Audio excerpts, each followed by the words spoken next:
Hello, Be Awesome listeners. This is episode 59 of the Be Awesome podcast. And as promised, I think I've done one every day for the last 5 days. And today I have a old friend. As a matter of fact, I think I'll start. I want to see if I can find this picture. I got a picture of the dealership, but I have an old friend of over 30 plus years. And a lot of what I do locally now, I wasn't doing just a couple short months ago.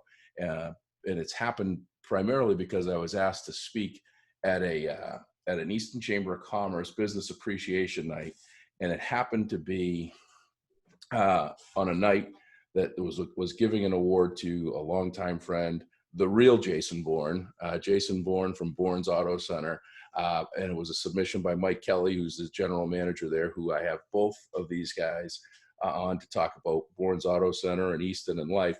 But I was doing my digging, as I do for all of these podcasts, and I was really amused that when I did a search for Jason Bourne Easton, this was the fourth picture that showed up, which is a picture of me, because I was speaking just as after he got his award. So welcome, guys, to the Be Awesome podcast. This is your first podcast, right?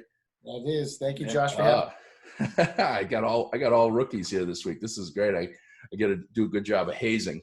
So, before we get started, I got to tell you, for those of you that live in this area, Bourne's Auto Center, if you've been around for 15 plus years, you've watched this business go from attached to a Dunkin' Donuts with a couple of cars, and Jason was changing tires, car sales, finance, and everything, to this incredible dual dealership, one in Easton, Massachusetts, and one in Daytona. If I get any of my facts wrong, let me know. But one also in Daytona, and their inventory currently right now stands at 605 cars between the two dealerships. And I did a quick number on mine. And 13 years, I've bought 8 cars and 1 motorcycle from you guys. So I think I think I did all right by you guys over the years, and it's because you guys have done all right by me. But let's talk, Jay. You love cars. Talk about where you came into this, Mike. When you came into this, you've been there forever. Give us a little bit of background before all this stuff. So interestingly enough, so we opened that store attached to Dunkin' Donuts in 1998. I left Babson, graduated from Babson in 1996. Got into the car. We've always been in the transportation business. We had a leasing company, and I was remarketing our lease turn-ins. So I said, well, why can't we remarket other lease companies, their turn-ins? So we started purchasing cars at auction. But interesting enough, I actually have Jake Churchill is in my office today, and he was actually the first purchase that I made at a wholesale auction. Yep. It goes back to, I would say, 1991 or 2. We bought a 1989 Ford Taurus show at Odessa Concord. That thing was mint black with tan leather interior. 5-speed. Yep. 5-speed. Yep. And that got me rolling. From there, 60, 70, 80,000 cars later, here we are in Easton with a 55,000 square foot facility. And when this month started, when March started, we were tracking to have a record month in March. We were tracking for 460 vehicles.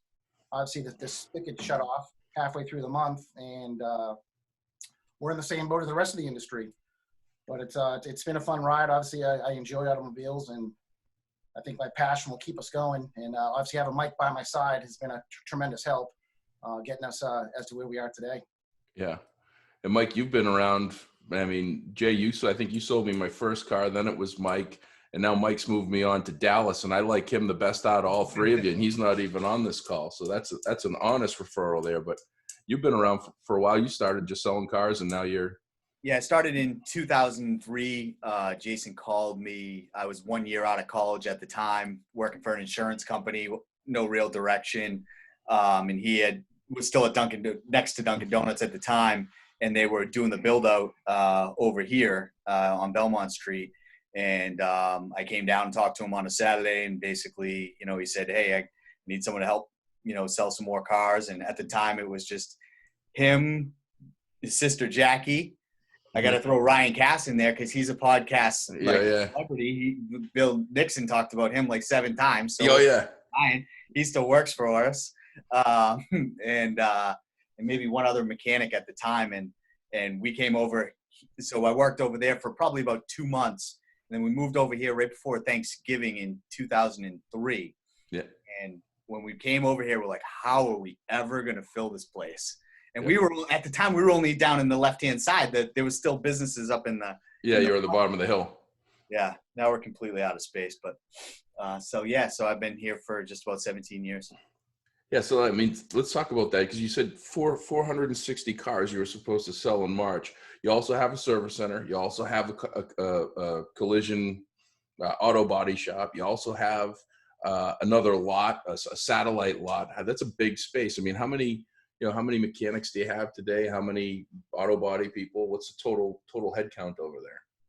Total head counts at all locations. So you have here, Daytona, then you have the satellite Pearl Street. That's where we recondition all the cars, which is its own service department, just to do our cars, cleaning, photoing, all that. And then we actually have car bids too over near Target, Eastman Street, where it's kind of like our 10,000 and under lot on Eastman Street in Easton. So we had those 4 locations, and all told on March 20th, we had 127 people working for us on the payroll that week. Wow. And so, all this stuff happens. I was blind to it. I've said it on a number of podcasts. I was blind and ignorant to it, partly because my job almost solely is around being around people. So I didn't want to even think about social distancing, shelter in placing, or any of this stuff. But this stuff hits. What does your world look like? What happened? What did you do? What did you have to pivot to? What are you doing now? Well, the service in the body shop, they were considered to be essential services. We were allowed to be open, but we did have a couple of employees that had symptoms, so it hit home really fast for us. So we decided to close down 100% until they were tested to find out whether or not the virus is in the building. Fortunately, they tested negative, so we did bring some employees back with a skeleton crew from us. So we had 107 layoffs. Laid off 107 people. So I've never had to lay off a person in my career. And that was a very, very difficult day. But we've been here for our customers with a smaller crew for mainly emergency services for our clientele. We are now doing some curbside test drives, again, by appointment only, sanitizing the vehicles. But we have the PPP. Actually, we were approved the PPP last Tuesday. I signed the paperwork today, as a matter of fact, hoping to be funded by Monday. And our plan is to, how that program works is we now have 8 weeks to essentially take the money that PPP provided, has to go back out to your employees, to rent, to utilities. So we're going to bring back 100% or 90% of our service and body shop staff, admin staff, and a couple of more sales support staff. So that will be starting Monday. So at least it seems to be a little bit of light at the end of the tunnel, but it's been very, very challenging, to say the least. Yeah. I think that, I've seen some, so I've done a little bit of homework, and I've seen some dealerships that they just absolutely closed down. They just shut the doors, and they just said, you know what, it's not worth even trying to do anything. The fact that you guys are doing something is amazing in itself. The virtual, the one-on-one, so someone calls, someone's going online. I'm guessing your web traffic is probably still pretty good. People still, one of the things, one of the things of all people that shared this with me is my therapist. Everybody should have one, even in good times, but bad times are even better. But, we're talking about this, and it's like he says, hey, I need a mattress, but I'm not going to go test drive a mattress when this stuff's spreading around. But as soon as it's done, I'm going to get a mattress. So there's got to be a lot of people that prior to this all hitting, like COVID quarantine didn't prevent a car from breaking or hitting 100,000 miles or getting to 10 years. So you got to have a lot of people looking. How do they do the test drive? Do they just call you up and schedule it, or? Yeah. So it's interesting. The website traffic is down about 30%. I took a look at it just out of curiosity. And so, a big part of this is obviously, the safety aspect of our employees and the customers. So, we shorten the hours. We put up plastic shields at the desk that we're actually giving given to me by LD Plastics in Brockton. If you need anybody needs the plastic stuff, Gary and Dana Hermanson, Easton guys, he had them for me within probably like 6 hours, and it was just incredible. And I'm actually getting more from them too. So we're trying to make sure that we're spacing people out when they're coming in, setting half-hour interval appointments. We'll have the car outside. It will be mostly internet-based customers that have been shopping online, and they're not just coming down, hey, I don't know what I want to buy. It's very specific to the vehicle. We have it out front. They send their license ahead of time. We have it out there, no contact. They don't even come into the showroom, and we set up the test drive. Wow. So it's been every week we've been selling more cars. So it's like Jason said, the light at the end of the tunnel is pretty good. And we hit the whole range of emotions, saying that we're going to close, forget it, pack it up, to doing using our phones to show cars to people, videoing, virtual test drives, to now doing the curbside test drive, which seems to be working the best. And then we have the two people who are responding to the leads. They're working from home, and so that's again just not to have too many people around. The thing that's a little bit challenging with cars, I mean, people need cars. I've seen more nurses, first responders, police, EMS, people that were, think about before this happened.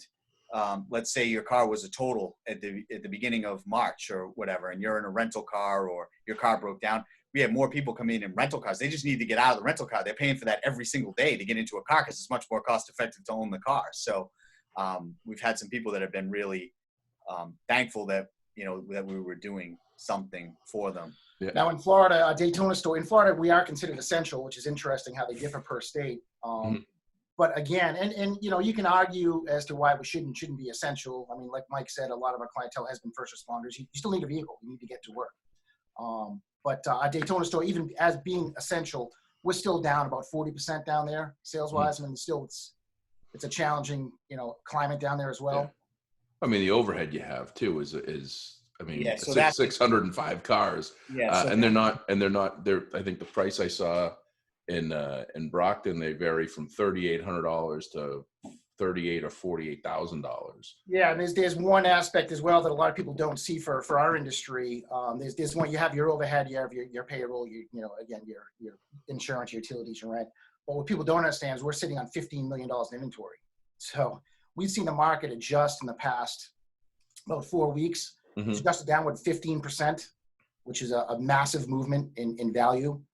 So we have to not only make up the lost, revenue and the expenses that we're absorbing, but we just watched our inventory drop, value drop by probably about $2 million in that range. So that's a number you don't see it. You're not looking at it every day on your screen, but it's there. It's there. So not to make matters worse or make you feel any worse, but this would probably be a phenomenal time for someone to think about buying a car. So we've been buying. Yeah. We've been buying. We feel as if that we have to take advantage of these opportunities that the market's giving. A lot of deals aren't buying. So today we bought, I think we bought, 15 vehicles today. Yeah. So typically we buy under normal conditions, we're buying about 100 to 120 a week. But I think right now we're buying probably about 50 a week or so. We're not sure. We're averaging retail cars at our recent store about 400 a month. Coming out of this, I think we're going to go back to probably 250, 300. And I think it's going to be about a year or so before we get back to where we were. Hopefully, fingers crossed. But there's a great time right now. Once we come out of this, there's going to be some excellent values in the marketplace, especially where we've been buying the inventory. Some dealers aren't buying. Yeah. I think now's the time. You have to take advantage right now and buy. Yeah. Well, I mean, look, I talked about it at the Easton Chamber of Commerce when I opened it up, and your license plate says it all about you. Your license plate ante up, man. You're always one of the things that I've always applauded about you is your willingness to go all in when you're passionate, when you know about it. You still got Russell? Is he still buying? Russell bought 11 of them. So, his secret weapon right there. Like the guy's he is like the number one. And I do think that Russell's one of the best buyers in the country, and he's very highly respected Yeah. in the industry. So we're very fortunate to have him. Well, I got to have the inside share this. I got to have the inside line once and go to the auction with you guys, and it was amazing with all these guys with magnets and books and all this stuff. And Russell would walk in, and it'd be these 10 lines of cars. If anybody ever has never been to an auto auction, you get the opportunity. It's worth a day of your life just to experience what goes on, the fast pace and everything else. But all these people have all this research. They got their phones, they're doing all this stuff. Russell walks in, all of a sudden he's got to pray to people that follow, and he just runs his hands and he looks at it, and he can tell the lines and he can tell everything. He doesn't need a magnet to see if there's Bondo on it. I mean, unbelievable eye in what he buys. And you know, eight cars on a motorcycle later, I'm sure a couple of those came from Russell's eyes, and that they've turned out good. One thing I want to back up on, because it intrigues me a little bit. Mike, you said you guys went through all of the emotions, the whole range of emotions. Would you say that when you, tell me about like doing something? I always say doing something's better than doing nothing. Did you find even that little whatever, a sale came in, you know, opposed to not coming in? Did you find something, or did you feel a trigger in your mind that was just like, hey, this is going to be all right. We're going to get through this. It's right now where we're sitting here today. I mean, when you originally asked us to do the podcast, I'm like, I'm a very positive person. I don't really have a lot of positive things to say. I wasn't gonna share that, so I'm glad you did.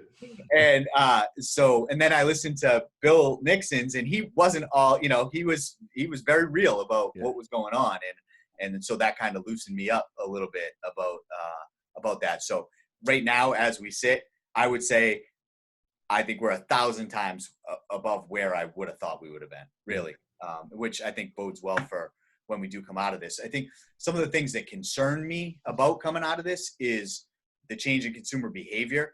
Mm-hmm. Like, hopefully we'll get to a point. I don't know if you've ever been to our showroom on a Saturday afternoon, but it's very, very packed. And it all happens at about 2:00. And I think that there's going to be some people who maybe are going to test drive a car, and they're going to come back, and they're going to not want to come into the showroom because there's too many people. Mm-hmm. So we're trying to adapt to that. So just yesterday, we got software where we're basically going to be able to, for the customer that wants it, we'll basically be able to send you a text message. You'll pull up your phone, and our finance managers will be able to go over every document with you on your phone. Yeah. And you'll be able to electronic sign it right on your phone.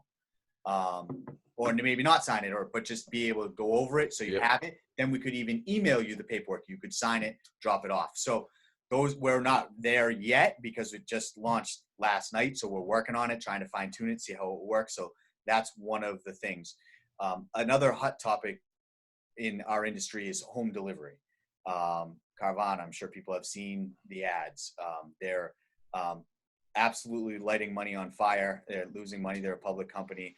And that's their whole premise is that they'll deliver the car to the house. We're not seeing a consumer demand for that. We feel that they're just kind of forcing. We did deliver a vehicle this morning. I did deliver a vehicle this morning. But we're not. If a customer is asking for it, we'll do it. I don't know if this is going to force that issue more towards people expecting it, because at the end of the day, like people want to come test drive the car, smell it, drive it. They might want to look at a Jeep, a Ford Explorer, compare that to an Acadia, to compare it to a Toyota Highlander. They just don't know. And to really narrow it down online and then have it delivered to your house with all the paperwork already signed, the car already registered, and about 6 or 7 years ago, we had the opportunity to listen to the CEO of AutoNation, the former CEO now of AutoNation, speak about it. Mike Jackson, and they had piloted trying to do home delivery, and he said, people really don't like to have us at their house. They don't like to transact at their house. They're kind of their personal space, and so I've always kind of had that in the back of my mind. But on the flip side of that, people don't want to come to the car dealership and spend their whole day there. So we're very fast. We've always been fast. We can get you in and out. You can attest to it. Signing the paperwork, 30 minutes, done. I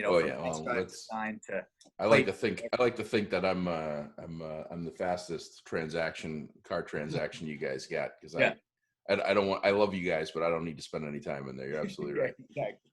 So we're very aware of that, and we're set up well for that.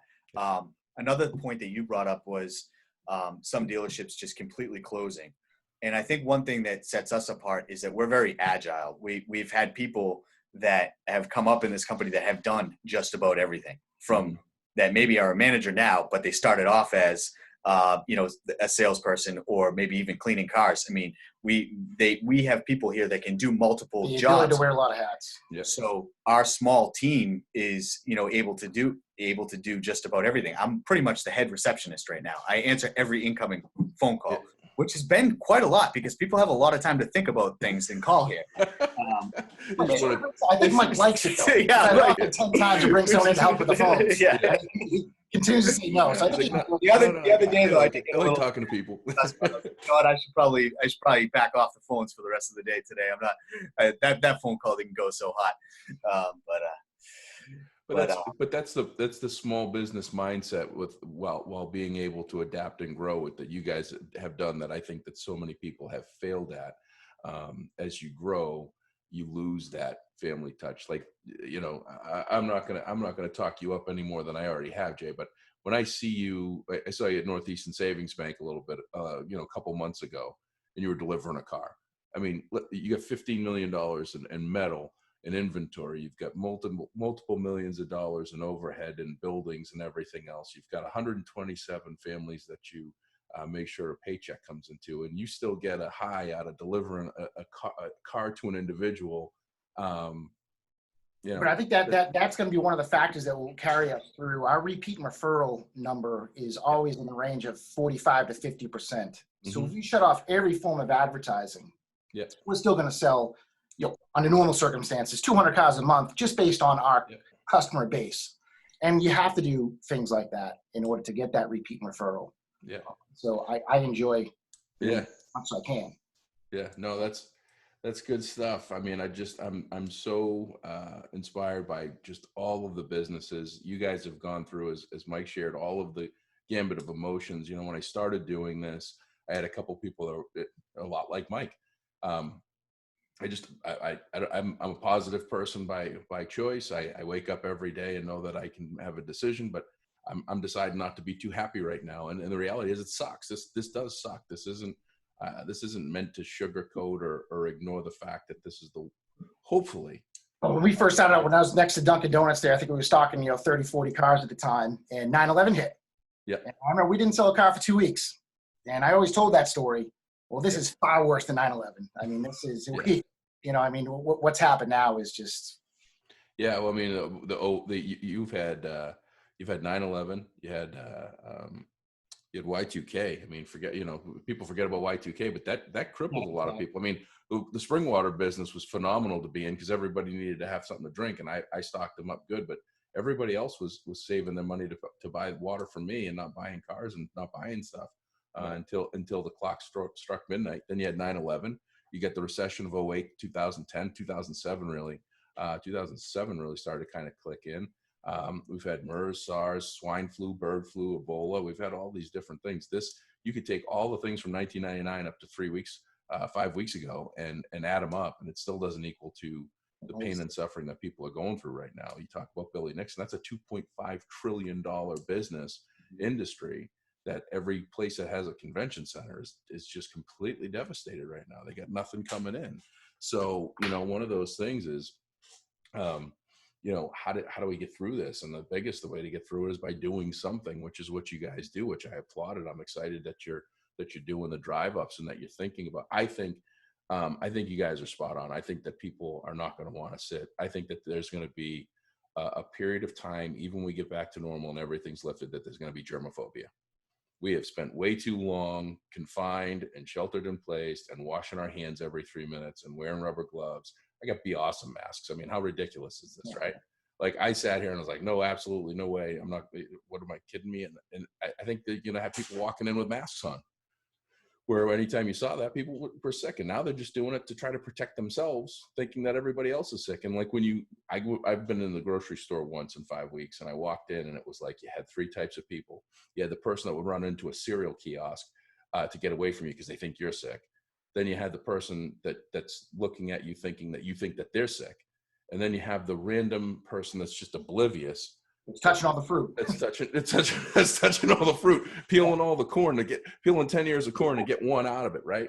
And you don't want that last one. You want the first two, and you want to make them comfortable. So I really love the fact that you guys are doing that. I think, Mike, I talked to you and your sales team that Saturday. I think the statistic, and I could be wrong, but it's like 82 prior to all this stuff happening. It's like 82% of people that buy cars don't like the experience. Like they dread the idea of the experience.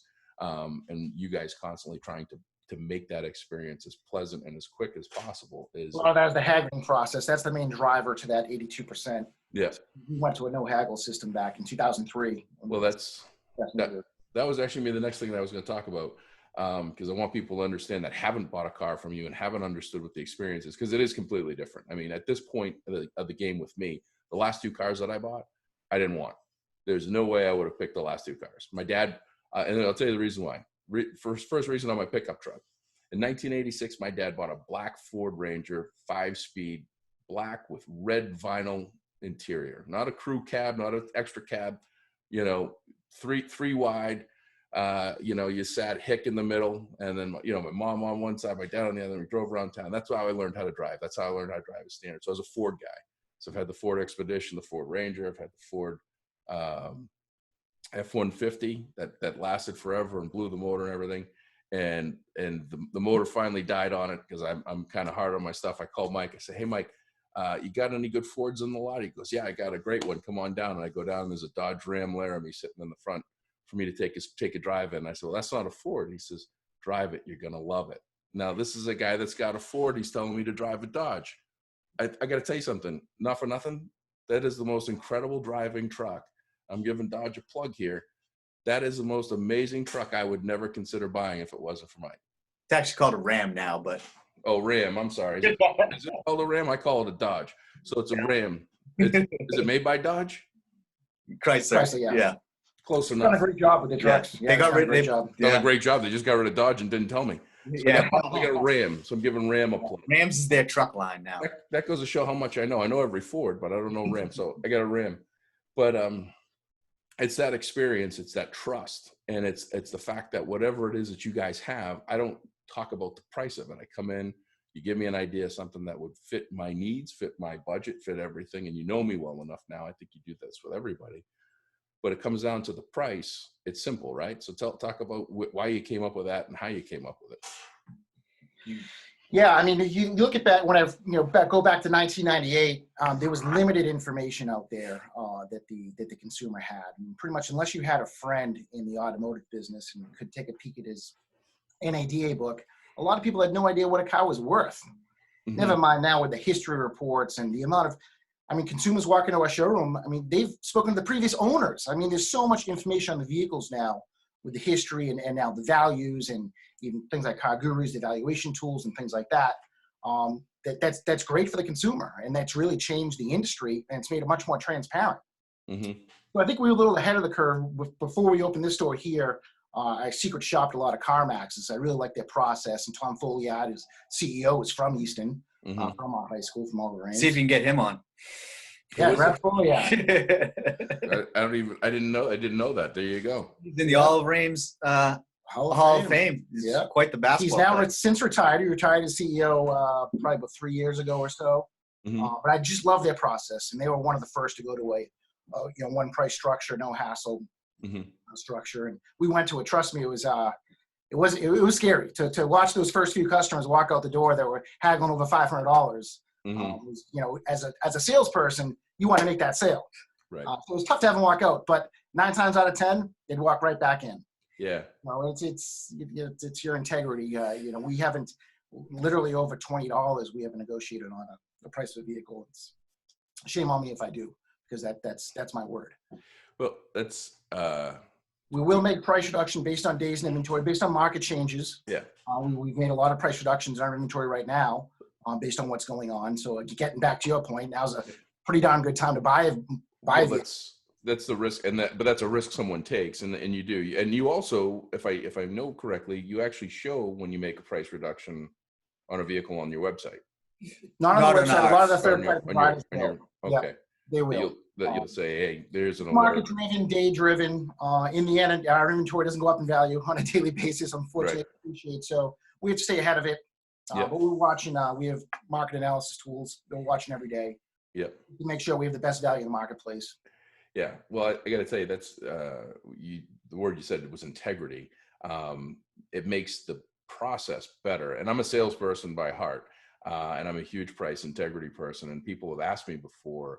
And I've given countless referrals to you guys, and I'm not saying that for. I'm not saying that for I'm not saying that for a T-shirt or coffee mug. I'm saying it because the every one that I do, I always say the price is whatever they tell you the price is. That's the price. Do not go in there and embarrass me and think that you're going into some other place that you can sit there and say, I'm going to walk out or I'm going to do this. The price is the price. And if you don't I've always said, I want to be able to go into McGuire's and shake someone's hand and know that, they paid the full price and the person next to them paid the full price. And, right. But it was also a fair price and it's a fair markup. And, we're not hammering people on the price. And the average consumer spends 16 hours online researching a vehicle before they purchase it.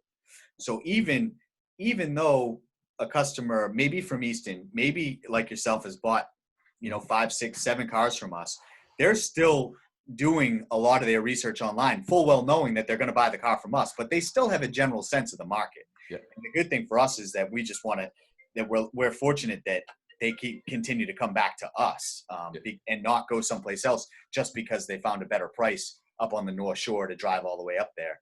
That's the key. I've done 2 years of research on that Tesla I want. So Those be dropping. Yeah, well, that's what one can hope. Well, you guys, the higher price cars drop the fastest. Well, I'll put that in my search tomorrow, Josh. Yeah, the Gullwing, my command. the Gullwing Tesla. I'll turn in my Ram, not my Dodge, and I'll become an Uber driver in my spare time with plastic wrapped around me. This has been great, guys. I got to tell you, my hat's off, because from a personal perspective, I love being able to talk and work with people that I know and try to support them and help them. And if it makes a difference in one car, it gives somebody an understanding. And you're absolutely right. And I'll say this from a consumer standpoint, you want to buy a car right now, because I got an unbelievable deal when gas was $3 and $4 a gallon when the recession hit, because nobody wanted to buy big SUVs, and we love big SUVs. So now is a phenomenal time for you to be looking at a car. Spend your 16 hours of investigating now, so when you feel like you're up to it, to go out to the lot behind me, you can do it, knowing and being educated on what you have. How do people get a hold of you? How do people schedule? The test drives and buy the car? You guys do the financing and everything there. You want to give the rundown on that, and then we can let you guys get back to work. Yeah. So Bournes.com is the website. Everything's on there, from the Carfax reports, all the information. BournesOfDaytona.com as well. Yeah. And then you got Bournes of Daytona. Mm-hmm. And then on the lower end, you got carbids with a Z.net. And that's those are a lot of our trade-ins. It's mid-level trade-ins that just maybe have some cosmetic stuff, but we have looked at them mechanically, make sure that they'll pass inspection, but more of a cash and carry type of operation. Mm-hmm. And then we offer everything right here. The financing, you can apply for that right on our website. If you want to schedule an appointment, you can submit a form on the website on any specific car. We have Amy and Chris working from home, and they'll schedule it. You can text right from our website, or you can just straight up call here, 508-230-5885. Mm-hmm. We're actually going to push out the time. Right now we're doing 10 to 3. Starting on Monday, we're going to do 10 to 5. We're answering the phones. You'll probably get. I was going to say, you're still answering all the calls, right? Yeah, I don't know about Monday. Call them early in the day. But you can call in, and it's what's really helpful is just having already done the research on the website and knowing what specific vehicle or vehicles that you want, and we'll have them pulled right up front for you. Mm-hmm. So that's, you guys still buying cars from individuals? I know you were doing that a little bit. Bought one yesterday. H1 Hummer yesterday. Oh, nice. 2,000. Yeah. Yeah, we'll write you a check right on the spot. So someone wants to sell their car. Times are a little bit tough. They don't want to get into another car for a little bit. They call you. Call that same number, and then you'll buy their car from them. Yeah, we'll set an appointment for them, and then they'll come down. We'll just appraise it real quick and take. We can put a number on a car in about 5 to 10 minutes. Mhm. Our competitors that buy cars take about an hour to get a number out of them, and they don't even give you a check on the spot. They give you a draft check. Mhm. And if you have a lien on the vehicle, if you have a loan on it, if you have a payoff, not a problem. We'll take care of the payment in-house, straight to the bank. You don't get involved. The consumers get involved. So Awesome. Well, pretty seamless. you guys keep that head down in this wind and keep plugging away. I'm so appreciative that you guys have come doing what you're doing and keeping trugging along. It's like I say, Mike, it's been a long couple of weeks. I'm glad I was finally able to break you down and get you to bring in Jason for this as well. Jason, thanks for giving me your time. Like I said, Appreciate it, Josh. this is time's valuable. So keep on keeping on, and I'll be saving up for my Tesla and the battery chargers. So we'll be here next week. I look forward to it. So that'll do it for this episode of the Be Awesome podcast. These guys are great. Absolutely. When you need a car, this is the place to get it. These are not paid advertisements. I'm getting zero from everybody, and I'm going to do this for as long as this thing carries on. I want people to benefit and come out of this as strong as possible, and they'll remember me down the road. I'm sure. I'm making myself very hard to forget. So, hey, this has been an amazing week from Jay Sullivan feeding the entire intensive care unit of Mass General to Isabel Wilson talking about how to buy a house online and learn about buying a car, pulling up and taking a test drive and doing this stuff. There's amazing people out there doing amazing things. I need more folks to come on board and let me know that they want to chat. I'll do this again next week. I'm taking the weekend off. Going to let my beard grow a little bit longer. I got a whole stockpile of shirts. We're going to make an announcement next week about the Be Awesome gear and things of that nature. I'm really excited to share with you Monday or Tuesday. But if you do a rating and review, it helps me. It helps these guys. Gets me more exposure and a better rating on the podcast channels, the iTunes one especially. If you do a rating and review, type in something nice to give me a good star rating if you don't mind. If it's a bad star rating, reach out to me. Let me know how I suck. I'll fix it. Josh@beawesome.com. But you do a rating and review, send me an email with the name, address, and size. I'll send you a t-shirt. This is something for all of us to get better at. So in the meantime, if you can be anything, be awesome. Have a great weekend.